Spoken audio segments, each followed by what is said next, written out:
Good morning everyone, it's Tutorial Tuesday and this week I'm going to show you guys how to design and cut faux leather earrings.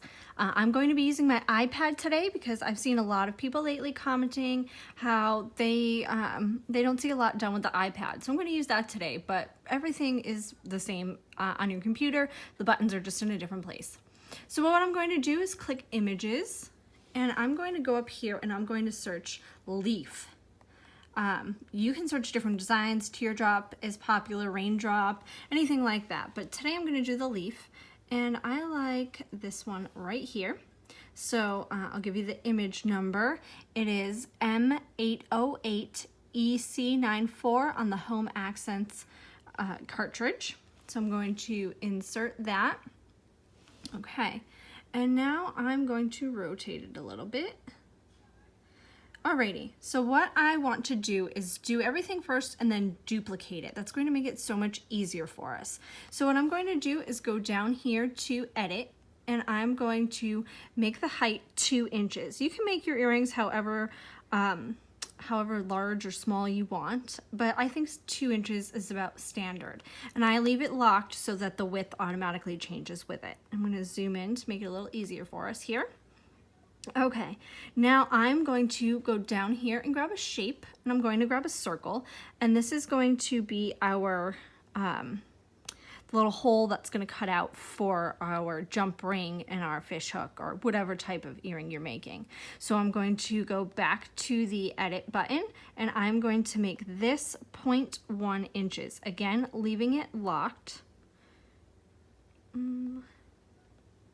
so that it the height and the width change at the same time.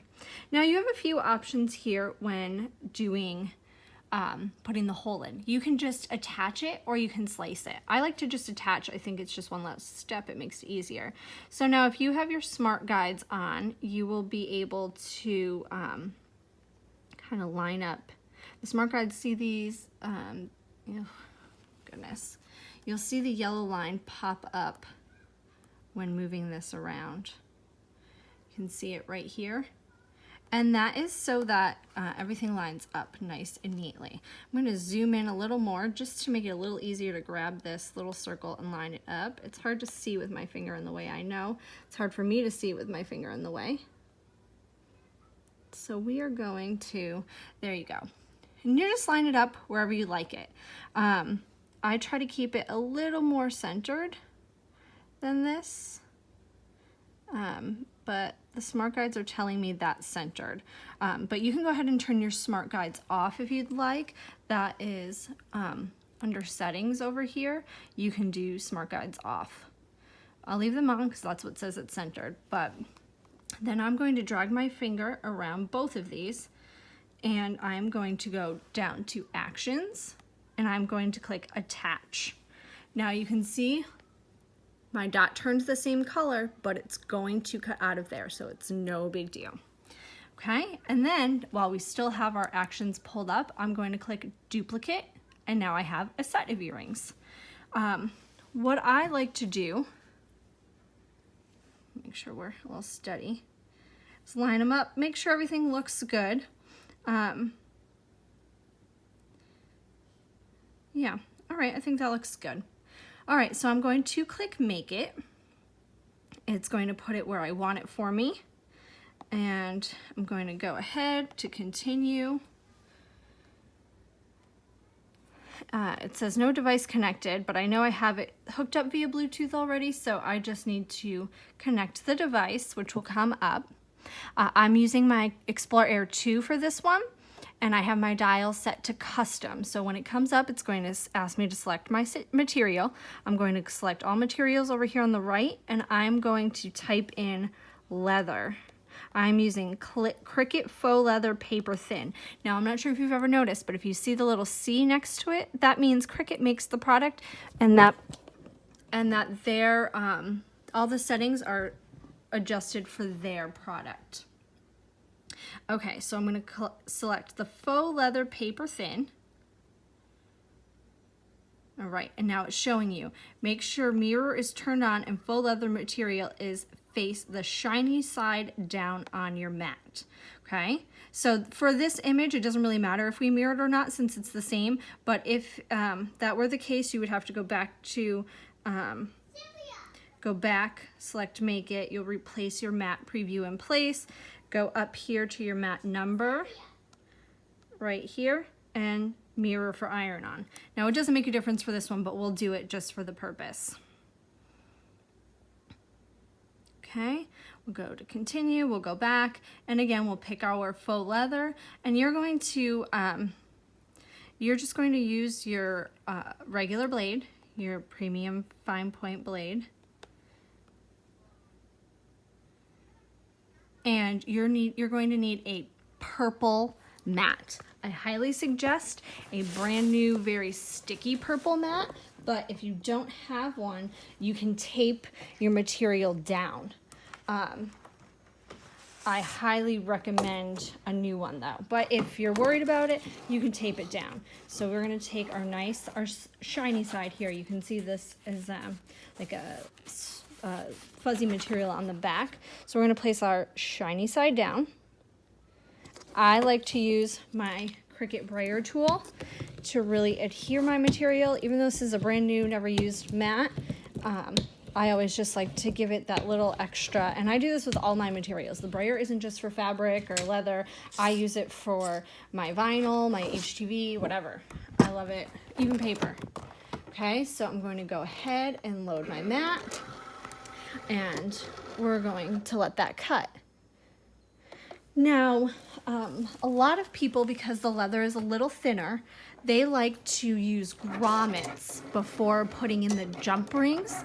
I am in the process of reorganizing, so I can't find my grommets, but I have my jump rings and my fish hooks, so I'm going to show you guys how to put those in. But I do suggest adding a grommet just to reinforce that, depending on who the earrings are for. I know if you have kids, sometimes they grab at them, so it's not just your ears, but the earrings that you want to reinforce. So grommets are great for that, and you'll add those in before your jump ring and your fish hook.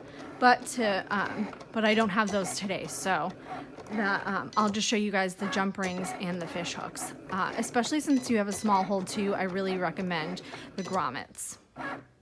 All right, so this is going to finish cutting, and then we'll come back and I'll show you guys how to apply the jump ring and fish hook. Okay, so my design is finished cutting, and before I eject my mat, I'm going to just take my weeding tool and I'm going to pull up a little corner here and make sure it cut okay before I eject my mat. It cut perfectly. If yours didn't, you can press the C Cricut cut button again, and it will do another round of cutting for you. But I'm going to unload my mat. I like to pull my material from my mat. Remember, this is a strong grip mat. It is very strong. So I like to carefully pull my materials starting from one side, and I kind of go like back and forth and pull from different angles to make sure that, I mean, it's really thick, but I always feel better pulling it slowly. Okay. And now you can pull up your design. I usually go back and clean my mat up after, but it's preference. You can weed everything out first or go back. My little hole there didn't come out as easily, so I'm just going to take my weeding tool and kind of push it out.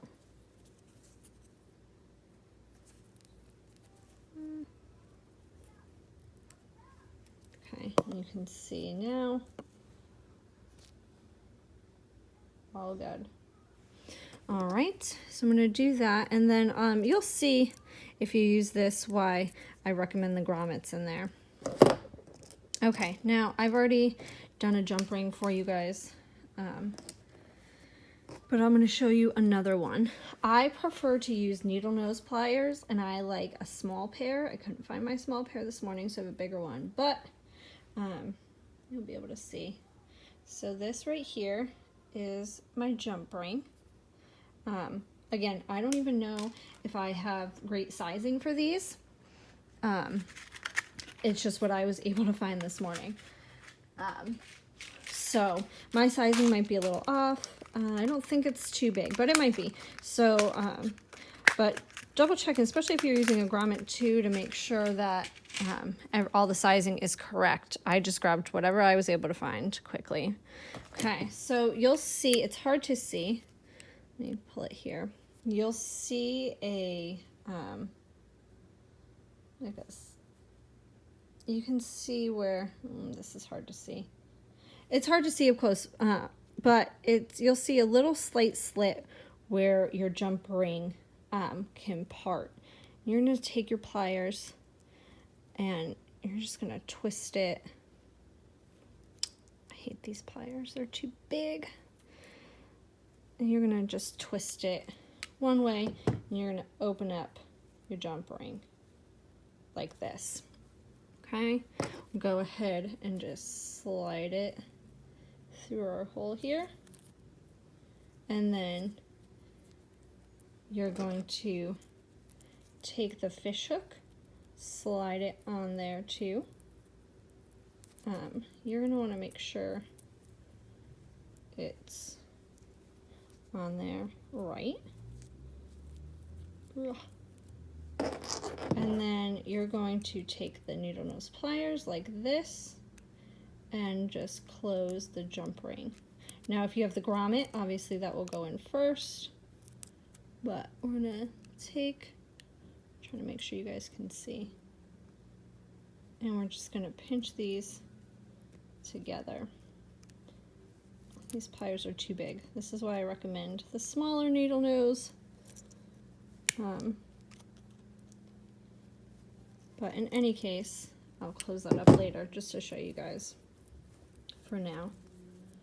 And you have a pair of earrings.